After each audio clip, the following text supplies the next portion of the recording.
Hi friends, it's इमानी और आज हम लोग पढ़ने वाले हैं body fluid and circulation part number 4। तो चलिए शुरू करते हैं। कार्डियक साइकिल, हार्ट कैसे फंक्शन करता है इसके बारे में हम जानेंगे, देखेंगे। शुरू में हार्ट के चार चैम्बर होते हैं ना, तो चारों चैम्बर रिलैक्स होते हैं, ठीक है, एकदम कि जॉइंट डायस्टोल, ठीक है, रिलैक्स्ड होते हैं, मतलब कि जॉइंट डायस्टोल में होते हैं। रिलैक्स को कहते हैं जॉइंट डायस्टोल। और ये कितने देर का है? 0.4 सेकेंड। जॉइंट डायस्टोल है फॉर 0.4 सेकेंड। इस अवस्था में bicuspid and tricuspid valve open रहते हैं, ठीक है। जब शुरू में रिलैक्स होता है सारा चैम्बर्स, जॉइंट डायस्टोल है, उस टाइम में bicuspid and tricuspid valve open रहते हैं। Pulmonary vein and vena cava से blood left and right atria से होते हुए लेफ्ट एंड राइट वेंट्रिकल्स में आ जाता है और इस स्टेज में सेमी ल्यूनर वाल्व क्लोज्ड रहता है, ठीक है। जो पल्मोनरी वेन है एंड वेना कावा है, वहाँ से blood left and right atrium से होते हुए लेफ्ट एंड राइट वेंट्रिकल में जाता है और इस स्टेज पर सेमी ल्यूनर वाल्व क्लोज्ड रहता है। अब सान एक एक्शन पोटेंशियल जनरेट करेगा। सान मतलब कि साइनो एट्रियल नोड एक एक्शन पोटेंशियल जनरेट करेगा और ये एक्शन पोटेंशियल दोनों एट्रिया को स्टिमुलेट कर देगा, जिससे एट्रिया में साइमल्टेनियसली कॉन्ट्रैक्शन होगा, मतलब कि एट्रियल सिस्टोल, ठीक है। एट्रिया में साइमल्टेनियसली कॉन्ट्रैक्शन होगा जिसको कहेंगे एट्रियल सिस्टोल और इससे वेंट्रिकल्स में ब्लड का फ्लो अप्रॉक्सली 30% इंक्रीज़ हो जाता है, ठीक है। सान से एक एक्शन पोटेंशियल जनरेट हुआ जो कि दोनों एट्रिया को स्टिमुलेट करेगा और इसकी वजह से एट्रिया में साइमल्टेनियसली कॉन्ट्रैक्शन मतलब कि एट्रियल सिस्टोल इंक्रीज़ हो जाएगा और इसकी वजह से वेंट्रिकल्स में ब्लड का फ्लो अप्रॉक्स 30% इंक्रीज़ हो जाता है। ये एक्शन पोटेंशियल एवीएन मतलब एट्रियल वेंट्रिकुलर नोड और एवी बंडल के थ्रू वेंट्रिकल्स की ओर कंडक्ट होकर जाएगा, जहाँ पर बंडल ऑफ हिस की हेल्प से पूरे वेंट्रिकुलर मस्कुलेचर में फैल जाएगा। इसकी वजह से वेंट्रिकल्स की मसल में कॉन्ट्रैक्शन होगा और इसको कहेंगे वेंट्रिकुलर सिस्टोल, ठीक है। कॉन्ट्रैक्शन को कहते हैं सिस्टोल और डायस्टोल मतलब रिलैक्सेशन। एट्रिया का रिलैक्सेशन मतलब डायस्टोल और वेंट्रिकल का सिस्टोल मतलब कॉन्ट्रैक्शन सेम टाइम पे होता है, 0.1 सेकेंड का, ठीक है, 0.1 सेकेंड का। वेंट्रिकुलर सिस्टोल से वेंट्रिकल्स का प्रेशर इंक्रीज़ हो जाएगा, जिसकी वजह से ब्लड वापस एट्रिया की तरफ जाने की कोशिश करेगा और जब वापस जाएगा उस टाइम में बाइकस्पिड एंड ट्राइकस्पिड वाल्व बंद हो जाते हैं और रोक देते हैं बैक फ्लो को। वेंट्रिकुलर प्रेशर के ज़्यादा बढ़ने की वजह से पल्मोनरी आर्टरी मतलब कि राइट साइड एंड ऑर्टा मतलब लेफ़्ट साइड के सेमी ल्यूनर वाल्व खुल जाते हैं, ठीक है। वेंट्रिकुलर प्रेशर ज़्यादा बढ़ेगा तो पल्मोनरी आर्टरी मतलब राइट साइड वाला एंड ऑर्टा लेफ़्ट साइड का सेमी ल्यूनर वाल्व खुल जाएगा और वेंट्रिकल से ब्लड इन वेसल्स के थ्रू सर्कुलेटरी पाथवे में आ जाएगा। वेंट्रिकल सब रिलैक्स हो जाएगा, वेंट्रिकुलर डायस्टोल कहते हैं और वेंट्रिकुलर प्रेशर कम हो जाता है, जिसकी वजह से सेमी ल्यूनर वाल्व बंद हो जाते हैं और वेंट्रिकल्स में ब्लड का बैक फ्लो रुक जाता है। वेन्स के थ्रू एट्रिया में आने वाला ब्लड इंटर करने वाला ब्लड एट्रिया में प्रेशर जनरेट करता है और जिसकी वजह से tricuspid and bicuspid valve open हो जाते हैं और ये ब्लड एक बार फिर से फ्रीली वेंट्रिकल में आ जाता है। वेंट्रिकल्स और एट्रिया एक बार फिर से पहले की तरह रिलैक्स मतलब कि जॉइंट डायस्टोल में हो जाते हैं। सान साइनो एट्रियल नोड तुरंत एक्शन पोटेंशियल जनरेट करेगा और ऊपर जो इवेंट्स हम बताए हैं वो फिर से सीरीज़ में रिपीट करने लगेगा और ये प्रोसेस कंटिन्यू होता रहेगा। हार्ट में साइक्लिकली रिपीट होने वाले सीक्वेंशियल इवेंट को कार्डियक साइकिल कहते हैं। ये जो सारे इवेंट्स हो रहे हैं मतलब सीक्वेंस में, उसको कार्डियक साइकिल कहेंगे और ये एट्रिया एंड वेंट्रिकल दोनों के सिस्टोल और डायस्टोल से बनती है। जैसे कि पहले बताया जा चुका है, हार्ट 1 मिनट में 72 टाइम्स धड़कता है। इसका मतलब क्या है कि 1 मिनट में बहुत सारा कार्डियक साइकिल हो जाता है। अब एक कार्डियक साइकिल का जो ड्यूरेशन है मतलब टाइम है कितने देर होगा, वो 0.8 सेकेंड, कितने सेकेंड, 0.8 सेकेंड।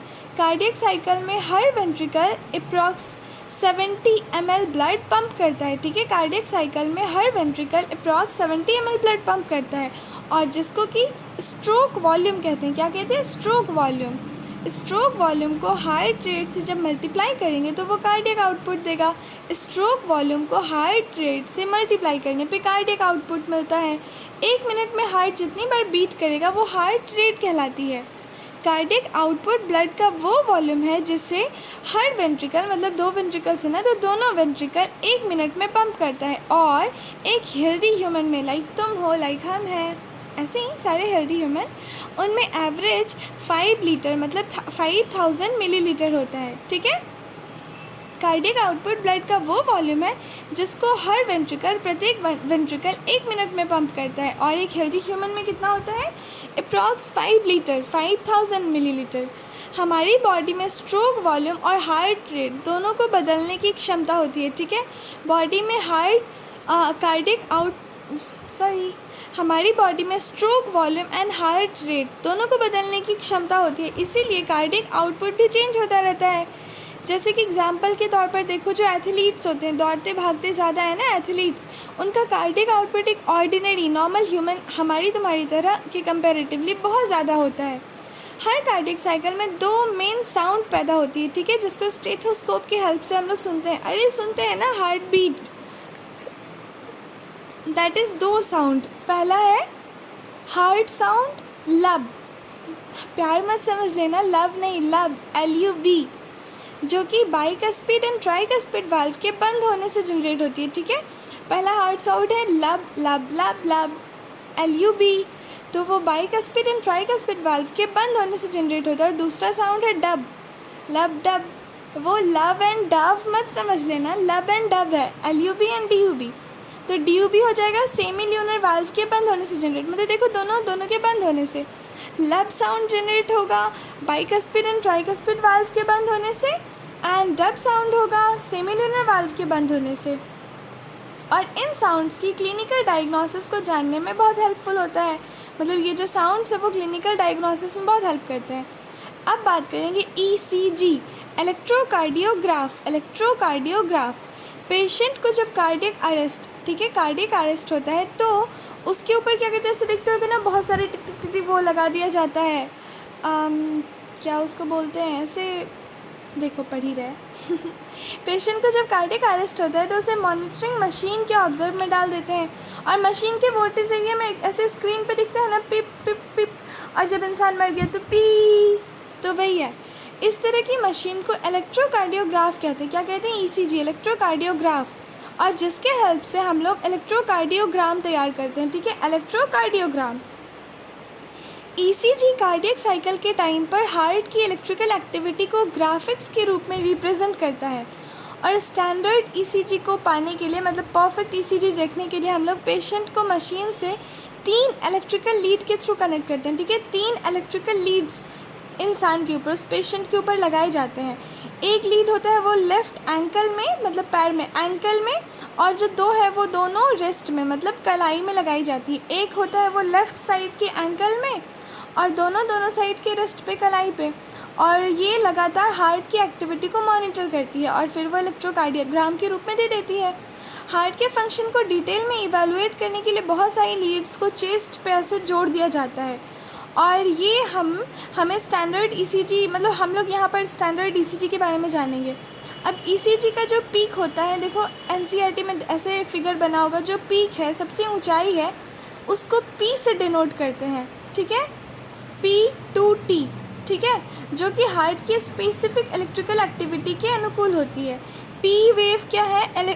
P क्या है? P पहला है ना, P वेव में है एट्रिया का इलेक्ट्रिकल एक्साइटेशन, मतलब कि डीपोलराइजेशन। एट्रिया में कॉन्ट्रैक्शन, पहले क्या होगा? P वेव, वहाँ पर एट्रिया में, दोनों एट्रिया में कॉन्ट्रैक्शन होगा, जिसको कि इलेक्ट्रिकल एक्साइटेशन कहते हैं या फिर डीपोलराइजेशन। उसके बाद P के बाद QRS कॉम्प्लेक्स है। QRS कॉम्प्लेक्स क्या है? वेंट्रिकल्स का डीपोलराइजेशन। ठीक है। वेंट्रिकल्स का डीपोलराइजेशन, और इससे वेंट्रिकल्स में कॉन्ट्रैक्शन शुरू होता है। QRS कॉम्प्लेक्स क्या है?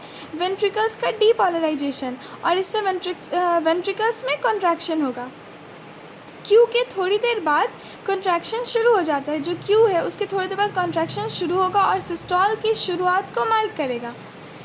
अब T है, T क्या करेगा? T वेंट्रिकल्स के एक्साइटेड स्टेट से नॉर्मल, मतलब रीपोलराइजेशन। T क्या है? देखो P था एट्रिया का डीपोलराइजेशन, QRS है वेंट्रिकल का डीपोलराइजेशन, और T क्या है, वो वेंट्रिकल्स का रीपोलराइजेशन, ठीक है, उसका नॉर्मल आना। T वेव का ख़त्म होना सिस्टोल का ख़त्म होना है।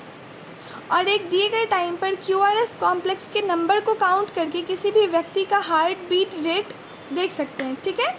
QRS कॉम्प्लेक्स के नंबर को काउंट करेंगे, उससे ह्यूमन हार्ट बीट का रेट पता चल जाता है। और ये जो लीड कॉन्फ़िगरेशन, ये जो लीड कनेक्ट किए ना, उससे डिफरेंट इंसान से प्राप्त ECG का शेप एक जैसा होता है। अगर इस शेप में कोई डेविएशन होगा मतलब कि एबनॉर्मेलिटी है या फिर डिजीज़ है, इसीलिए इसका क्लिनिकल सिग्निफिकेंस बहुत ज़्यादा है, क्लिनिकली बहुत इम्पॉर्टेंट है। अब पढ़ेंगे डबल सर्कुलेशन।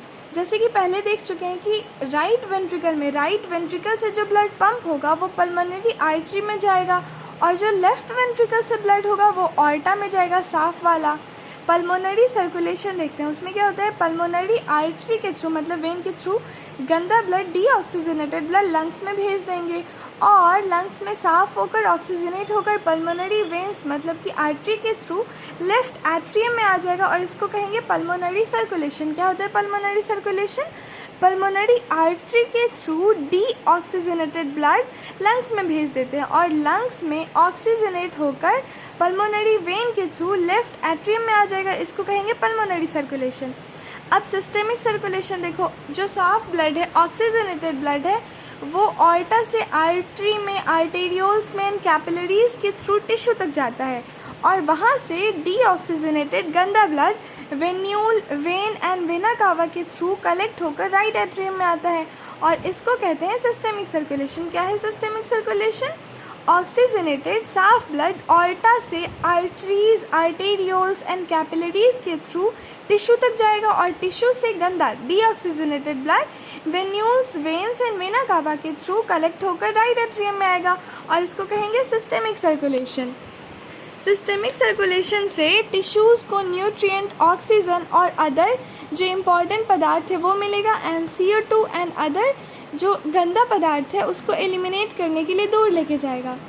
डाइजेस्टिव ट्रैक और लिवर के बीच जो एक यूनिक वैस्कुलर कनेक्शन है उसको हेपेटिक पोर्टल सिस्टम कहते हैं, ठीक है।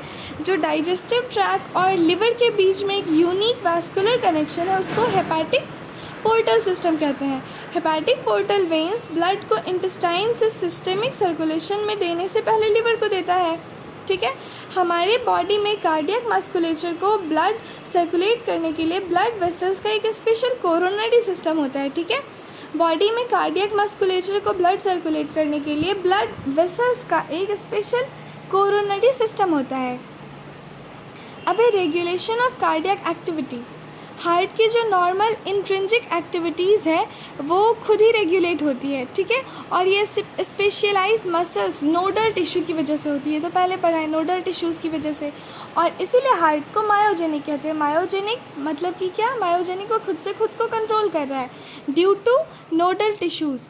मेडुला ऑब्लोंगाटा, जो मेडुला ऑब्लोंगाटा है वहाँ से एक स्पेशल न्यूरल सेंटर होता है, न्यूरल सेंटर जो कि ऑटोनोमस न्यूरल सेंटर ANS के थ्रू कार्डियक फंक्शन मॉडरेट करता है, ठीक है। मेडुला ऑब्लोंगाटा में एक स्पेशल न्यूरल सेंटर होगा जो कि ऑटोनोमस न्यूरल टिश्यू सिस्टम के माध्यम से कार्डियक फंक्शन मॉडरेट कर सकता है। अब है सिंपैथेटिक नर्वस मतलब पार्ट ऑफ ANS से जो सिग्नल आएगा वो हार्ट रेट को इंक्रीज़ कर देगा, ठीक है, हार्ट के रेट को बढ़ा देगा, वेंट्रिकुलर कॉन्ट्रैक्शन की पावर को भी इंक्रीज़ करेगा, और इसके थ्रू कार्डियक आउटपुट भी बढ़ जाएगा, ठीक है। Sympathetic nerves part of ANS से जो सिग्नल आएगा वो हार्ट रेट को बढ़ा देगा, वेंट्रिकुलर कॉन्ट्रैक्शन की पावर को भी बढ़ा देगा, और इसकी वजह से कार्डियक आउटपुट भी बढ़ जाएगा। पैरासिम्पैथेटिक न्यूरल सिस्टम ANS का सेकेंड पार्ट है, वो हार्ट बीट को डिक्रीज़ करता है, ठीक है। Sympathetic increase, parasympathetic decrease, action potential के कंडक्शन की स्पीड को भी डिक्रीज़ करेगा, ठीक है। पैरासिम्पैथेटिक सब कुछ डिक्रीज़ कर रहा है, सिंपैथेटिक इंक्रीज़, इसके थ्रू कार्डियक आउटपुट भी डिक्रीज़ हो जाएगा। एड्रिनल मेडुला के हार्मोन्स भी कार्डियक आउटपुट को बढ़ाते हैं, जो एड्रिनल मेडुला के हार्मोन्स है वो भी कार्डियक आउटपुट को इंक्रीज़ करते हैं। अब disorders of circulatory system, high blood pressure, hypertension. Hypertension में क्या होगा, ब्लड प्रेशर जो नॉर्मल 120/80 mm/Hg होता है उससे ज़्यादा हो जाएगा। तो BP is equal to systolic by diastolic, pumping pressure by resting pressure, that is 120/80। और जब 120 से 140 तक पहुंच जाए, 120 से 80 एंड 120 से 140 एंड 80 से 90 हो जाए तो उसको हाई ब्लड प्रेशर मतलब कि हाइपरटेंशन कहेंगे। हाई ब्लड प्रेशर से हार्ट की बीमारी हो जाएगी और ये वाइटल ऑर्गन जैसे कि ब्रेन, किडनी, इन सबको इफेक्ट करता है। अब एक coronary artery disease CAD, coronary artery disease को हम लोग एथेरोस्क्लेरोसिस भी कहते हैं, एथेरोस्क्लेरोसिस। और ये ब्लड वेसल्स को अफेक्ट करती है जो कि हार्ट की मसल्स को ब्लड सप्लाई करता है। CAD मतलब कोरोनरी आर्टरी डिजीज़ की वजह से वेसल्स में calcium, fat, cholesterol and fibrous tissue का डिपोजिशन होता है, ठीक है। वेसल्स में calcium, fat, cholesterol and fibrous tissue का डिपोजिशन होता है जिसके कारण आर्टरीज़ की ल्यूमेन पतली हो जाती है। एंजाइना पेक्टोरिस, एंजाइना पेक्टोरिस जब इनफ मात्रा में हार्ट मसल्स को ऑक्सीजन नहीं मिलता है तो इसकी वजह से अक्यूट चेस्ट पेन होता है। और ये चेस्ट पेन एंजाइना पेक्टोरिस किसी भी एज की फीमेल में या फिर मेल में हो सकता है, लेकिन ये मिडल एज या फिर ओल्ड एज वालों में ज़्यादा मिलता है और इसकी वजह से ब्लड के फ्लो को अफेक्ट करने वाली कंडीशन जनरेट हो जाती है।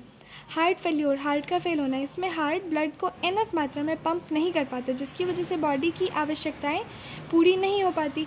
कभी कभी इसे कंजेस्टिव हार्ट फेल्योर भी कहते हैं, कंजेस्टिव हार्ट फेल्योर, क्योंकि कंजेशन ऑफ लंग्स इस बीमारी का मेन लक्षण है, congestion of lungs. Heart failure cardiac arrest या फिर हार्ट अटैक की तरह नहीं होता है। अब एक कार्डियक अरेस्ट में क्या होगा, हार्ट बीट बंद करना कर देगा, मतलब हार्ट बीट करना बंद कर देगा, हार्ट बीट करना बंद कर देगा तो कार्डियक अरेस्ट है।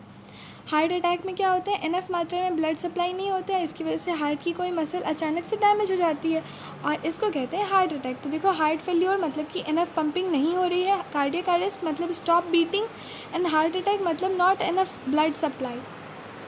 तो ये था हमारा body fluid and circulation and it was the last. अब हम लोग न्यू चैप्टर कल से पढ़ेंगे। Thank you for listening, all the very very best.